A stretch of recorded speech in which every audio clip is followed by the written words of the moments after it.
안녕하세요. 김건우 목사입니다. 2월 10일 수요일 아침입니다. 내일부터 명절 연휴가 시작되네요. 예년과는 많이 다른 분위기지만 가족과 함께하는 시간도 있고 쉼도 있기를 바랍니다. 명절 연휴를 앞둔 오늘 주시는 말씀을 마음에 새기고 기도할 수 있음도 의미 있다는 생각이 들었습니다. 귀한 시간이 되었으면 좋겠습니다. 오늘 함께 묵상하고자 하는 말씀은 2월 6일 토요일과 7일 주일 이틀간의 본문이었던 누가복음 11장 37절부터 12장 12절까지의 말씀입니다. 본문이 아주 길기 때문에 성경이나 매일 성경을 펴서 본문을 살피며 함께 묵상하면 좋겠습니다. 먼저 2월 6일 토요일 본문인 누가복음 11장 37절에서 54절 말씀에는 바리새인들과 율법 교사들을 향한 예수님의 엄중하고 직설적인 책망과 그에 대한 그들의 반응이 기록되어 있습니다. 매일 성경은 겉과 속이라는 제목을 붙였지만 저는 대결이라는 제목을 붙여보았습니다. 예수님께서 무리들을 가르치고 계실 때 한 바리새인이 예수님을 찾아와 자신의 집으로 초대하게 됩니다. 당시 예수님은 그 정도로 주목받는 분이었다는 사실을 알 수 있습니다. 문제의 발단은 식사하기 전에 손을 씻지 않으신 것이었습니다. 우리 예수님 비위생적이시구나. 실망이야. 그런 차원 아닌 것 아시죠? 식사 전에 손 씻기는 바리새인들에게 위생적인 차원이 아닌 정결의 문제와 연결된 율법적인 의식이었습니다. 이방인들을 비롯한 죄인들과 접촉한 손으로 음식을 먹으면 그들의 부정함이 자신의 몸을 더럽힌다고 생각했거든요. 마가는 그러한 유대인들의 전통에 대해 이렇게 설명하고 있습니다. 마가복음 7장 3절 바리새인들과 모든 유대인들은 장로들의 전통을 지키어 손을 잘 씻지 않고서는 음식을 먹지 아니하며 또 시장에서 돌아와서도 물을 뿌리지 않고서는 먹지 아니하며 그 외에도 여러 가지를 지켜 오는 것이 있으니 잔과 주발과 놋그릇을 씻음이로라. 때문에 복음서에는 그러한 유대인들의 전통, 장로들의 유전으로 인한 예수님과의 충돌들이 여러 차례 기록되어 있습니다. 그런데 수많은 죄인들과 어울리신 예수님이 손도 씻지 않고 음식을 드시려 하자 큰 충격을 받았던 것이죠. 복음서에 기록된 다른 케이스들을 보면 직접적으로 예수님을 비난하거나 제자들 좀 똑바로 가르치시오 이렇게 말했는데 이번에는 그저 마음속으로만 생각했던 것 같습니다. 그런데 그들의 표정과 마음을 읽으신 예수님은 그냥 넘어가지 않으셨어요. 아주 강하고 매우 직설적으로 그들의 문제를 드러내셨죠. 이 단락에서 화 있을진저라는 표현은 6번이나 반복됩니다. 누가복음 11장 39절 주께서 이르시되 너희 바리새인은 지금 잔과 대접의 겉은 깨끗이 하나 너희 속에는 탐욕과 악독이 가득하도다. 44절 화 있을진저 너희여 너희는 평토장한 무덤 같아서 그 위를 밟는 사람이 알지 못하느니라. 그 자리에 있던 바리새인과 서기관들은 상당히 기분이 나빴을 거예요. 저라도 그랬을 것 같습니다. 결국 참다 못한 한 사람이 나서죠.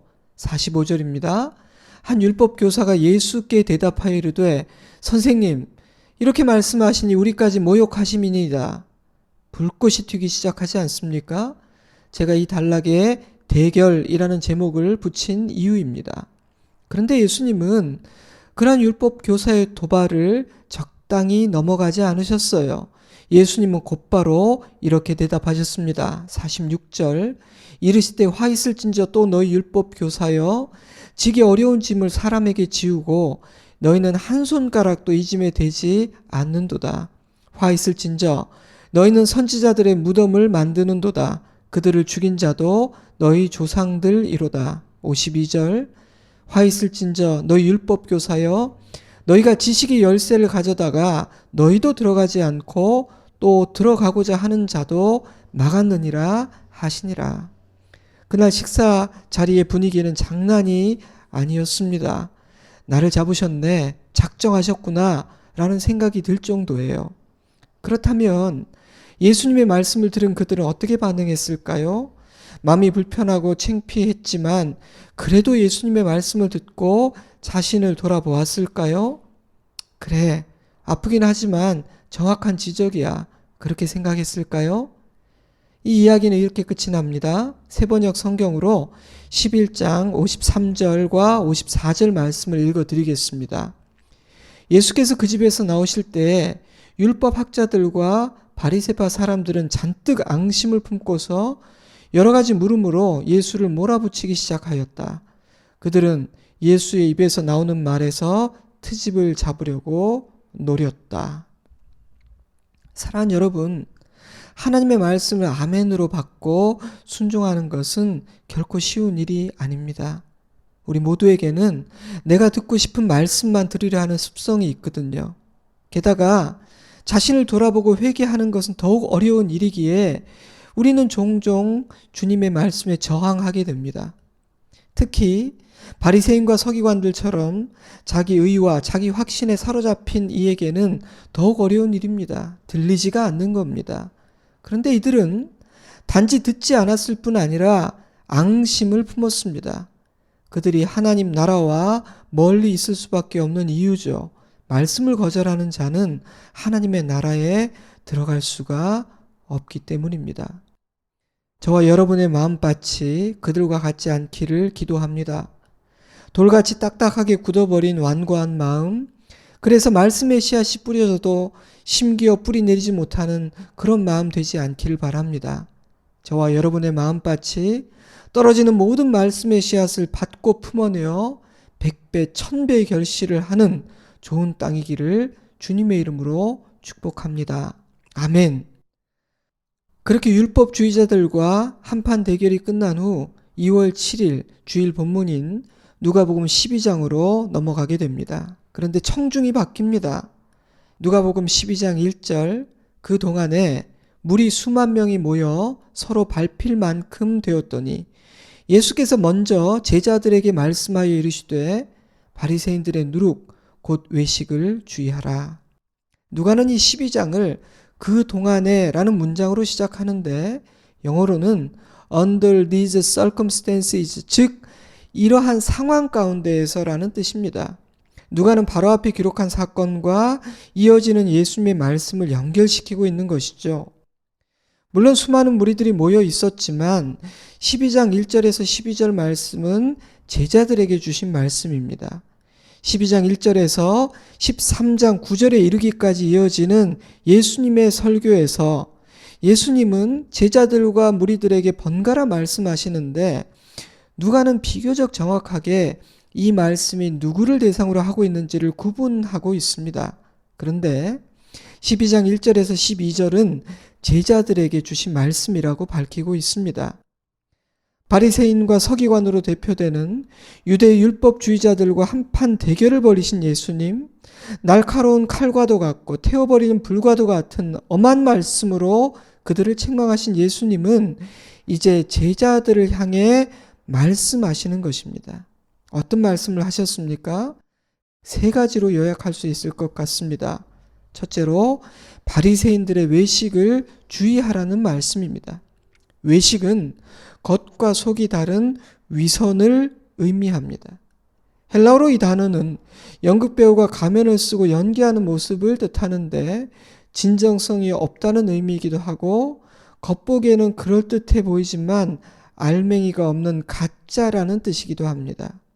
바로 앞단락에서 너희 속은 깨끗하나 속에는 탐욕과 악독이 가득하다. 너희는 평평해서 무덤 같아 보이지 않지만 그 속에는 시체가 들어있기 때문에 무덤인지 모르고 밟는 모든 자들을 더럽히는 평토장과도 같다 말씀하신 것과 같은 맥락이에요.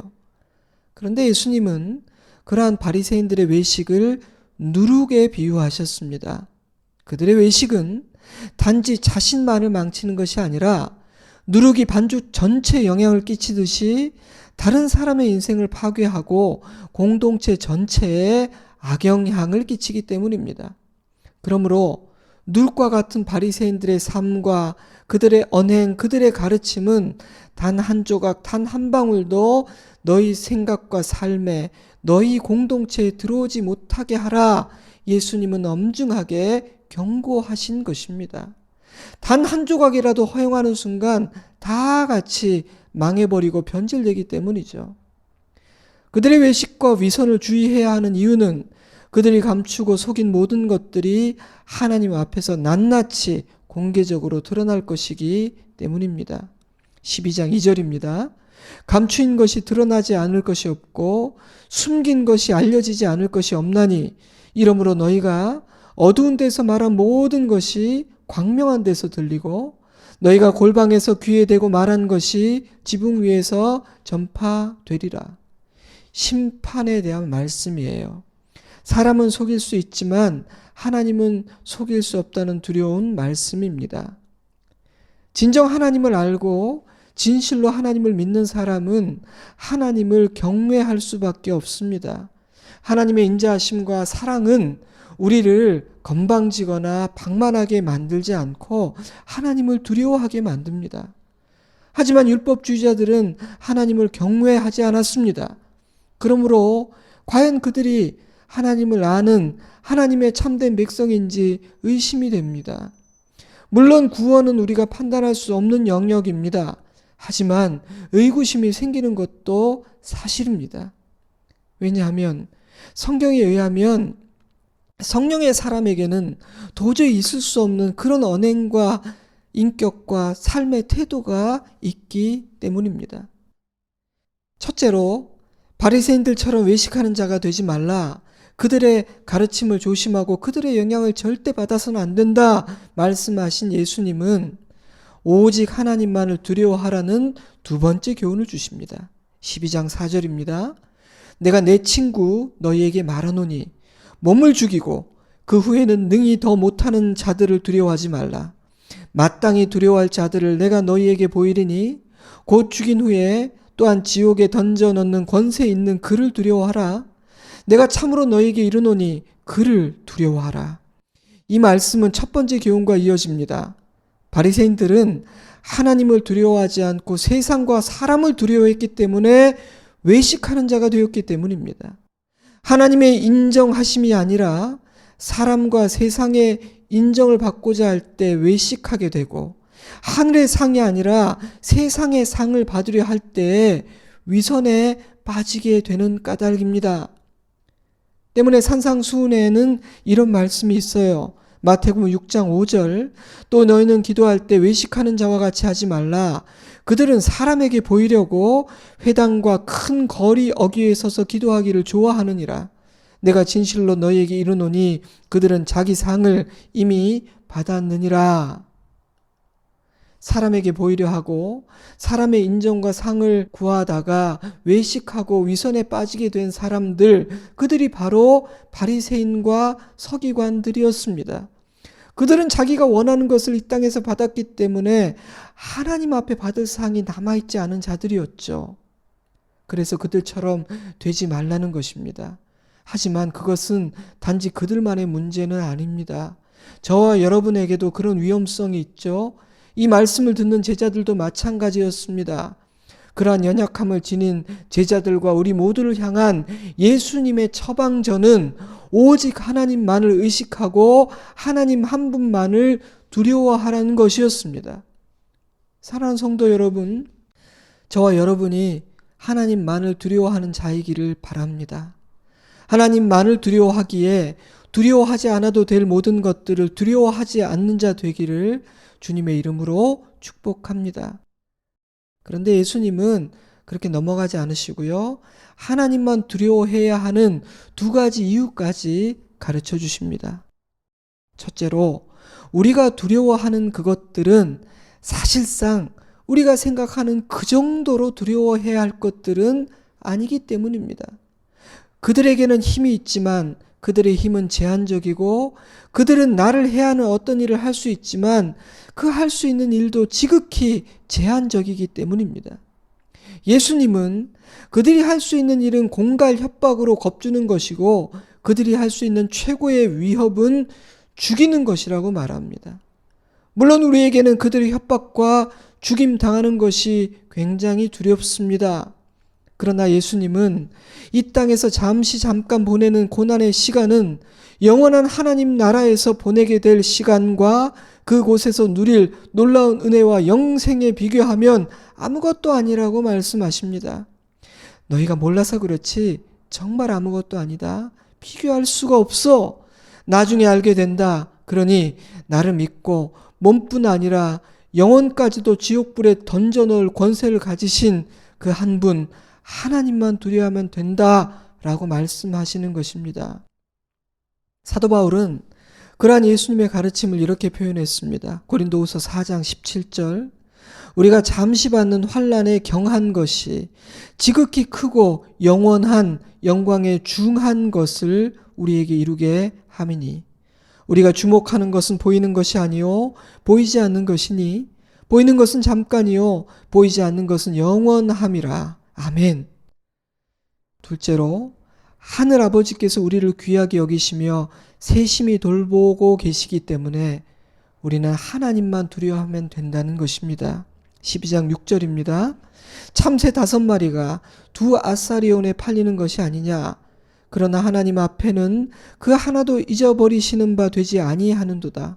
너에게는 심지어 머리털까지도 다 세신 바 되었으니 두려워하지 말라. 너희는 많은 참새보다 더 귀하니라. 아멘. 우리의 원수 사단은 우리를 자기 마음대로 하지 못합니다. 왜냐하면 하나님께서 우리를 귀하게 여기시고 세심하게 돌보고 계시기 때문입니다. 저는 예수님의 세심함과 따뜻한 배려를 느꼈습니다. 저는 이 말씀이요. 4절에 있는 몸을 죽이고 그 이상을 할 수 없는 자를 두려워하라는 말씀을 듣고 겁먹은 자들을 위한 배려라고 생각합니다. 예수님의 말씀은 너희 원수들이 너의 몸을 죽일 수 있다라는 그 사실이 아닌데 뭐라고? 몸을 죽인다고 큰일 났다. 어쩌지? 겁먹는 사람들, 이 핵심을 놓치는 사람들이 분명히 있을 것이기 때문입니다. 그렇게 두려움에 빠진 이들을 위해 예수님은 이렇게 말씀하십니다. 겁먹지 마라. 이 세상이 그 어떤 사람이 원수 마귀가 마음대로 너를 손대지 못한다. 너를 귀하게 여기시는 아버지께서 너의 머리털까지 세고 계신다. 세심하게 너를 돌보고 계신다. 그러니 하나님을 의지해라. 하나님만 두려워하라. 다른 것들을 일절 두려워하지 말아라. 이처럼 예수님은 바리새인들처럼 외식하지 마라. 오직 하나님 한 분만을 두려워하라. 이렇게 말씀하시고 하나님만 두려워해야 하는 이유들까지도 친절하게 가르쳐 주셨습니다. 그리고 마지막 세 번째로 사람들 앞에서 나를 시인하라고 말씀하십니다. 12장 8절이에요. 내가 또한 너희에게 말하노니 누구든지 사람 앞에서 나를 시인하면 인자도 하나님의 사자들 앞에서 그를 시인할 것이요. 사람 앞에서 나를 부인하는 자는 하나님의 사자들 앞에서 부인을 당하리라. 이 말씀의 배경은 예수님을 따르는 자들을 기다리고 있는 적대적인 상황이었습니다. 자, 바로 앞단락을 보면요. 바로 앞단락은 유대 종교 지도자들이 예수님에 대해 앙심을 품고 책잡고 죽이려는 마음을 품었다는 진술로 끝이 났습니다. 그러니 예수님을 따르던 제자들 역시 만만치 않은 길을 걸어야 하지 않겠어요? 보다 거시적인 관점에서 바라본다면 이 말씀의 배경은 종말에 이루어질 하나님의 심판입니다. 감추어진 것이 드러나지 않을 것이 없다. 지옥에 던져넣을 권세를 가진 분을 두려워하라. 이러한 모든 말씀들은요, 주님의 날에 이루어질 심판을 암시하고 있기 때문입니다. 12장 11절 말씀을 볼까요? 사람이 너희를 회당이나 위정자나 권세 있는 자 앞에 끌고 가거든 어떻게 무엇으로 대답하여 무엇으로 말할까 염려하지 말라. 그러므로 사람들 앞에서 나를 시인하라는 말씀은요, 평안하고 안전한 상황을 염두에 둔 것이 아니라 아주 위협적이고 적대적인 상황을 염두에 둔 말씀입니다. 사람들 앞에서 나를 시인하라는 말씀은 자신의 신앙을 공개적으로 드러내고 고백하는 일을 부끄러워하지도 두려워하지도 말라는 말씀이에요. 보다 구체적으로는 예수 그리스도를 나의 구원자요 주인으로 고백하는 신앙을 잘 지켜낼 뿐 아니라 담대히 공개하라는 것입니다. 우리의 정체성을 밝히라고 요구받는 날이 올 거예요. 예수님은 그러한 신앙 고백의 결과를 두려워하지 않고 담대히 나를 시인하면 나도 아버지 앞에서 너를 시인할 것이지만 나를 부인한다면 나도 너를 부인할 것이라고 말씀하십니다. 그러니 신앙을 고백하고 나누는 것은 굉장히 중요하고 가치 있는 일입니다. 다만 중요한 전제가 있습니다.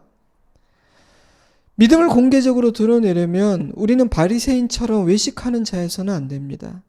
또한 하나님만을 두려워하는 참된 믿음과 경외심을 가진 자여야만 합니다. 겉과 속이 일치하지도 않으면서 하나님을 경외하지도 않으면서 하나님의 이름을 남발하고 나는 신앙인이다 떠들어대면 오히려 하나님의 영광을 가리게 됩니다. 그러니 이 세 번째 교훈은 앞선 두 교훈 그리고 바리새인들을 향한 앞단락의 책망과 연결하여 읽어야 하는 말씀입니다. 사랑하는 성도 여러분, 내가 하나님의 자녀임을 예수를 따르는 제자임을 겸손히 고백할 뿐 아니라 담대하게 드러내는 우리이기를 바랍니다. 나의 믿음을 부끄러워하지 않을 뿐 아니라 신앙 고백으로 인해 당할지 모르는 고난과 불이익도 두려워하지 않는 담대한 믿음이 저와 여러분에게 있기를 바랍니다. 그리고 세상에 드러나는 우리의 믿음이 하나님께서 기뻐하시는 참된 그런 믿음, 겉과 속이 똑같은 아버지 마음에 합한 믿음이기를 바랍니다. 이제 말씀을 정리하겠습니다. 오늘은 이틀치 큐티 본문인 누가복음 11장 37절에서 12장 12절까지 긴 본문을 다루었습니다. 바리새인과 율법 교사들을 향한 예수님의 책망과 제자들을 향한 예수님의 가르치심입니다. 내용 전체를 요약해 드리기에는 너무 길고요. 제자들에게 주신 세 가지 교훈만을 한 번 더 반복해서 말씀드리겠습니다. 첫째로 바리새인들처럼 외식하는 자가 되지 말라. 둘째로 그 어떤 것도 두려워하지 말고 오직 하나님 한 분만을 두려워하라. 셋째로 사람들 앞에서 나를 시인하라. 나를 시인하는 것을 부끄러워하지도 두려워하지도 말아라. 긴 내용이고 한 번에 정리하기는 어려우니 오늘 수요 말씀 묵상을 한 번 더 듣고 정리해 보시는 것도 좋겠습니다. 마음에 담지 않고 그냥 그렇게 넘어가 버리기에는 너무 아쉽고 중요한 말씀이라는 생각이 들어서 말입니다. 이제 반주를 넣어 드리겠습니다. 잠시 눈을 감고 내게 주시는 주님의 음성을 듣고 또 내게 남는 말씀을 붙잡으시기 바랍니다. 성령께서 주시는 기도의 제목들을 따라 잠시라도 소리 내어서 기도하면 좋겠습니다. 그리고 이 말씀을 이제 시작되는 명절 연휴 기간에 어떻게 적용할 수 있을지 한번 적용해 보시기를 바랍니다. 명절 잘 보내세요. 쉼도 있기를 바랍니다. 저는 주일에 반갑게 뵙겠습니다. 샬롬.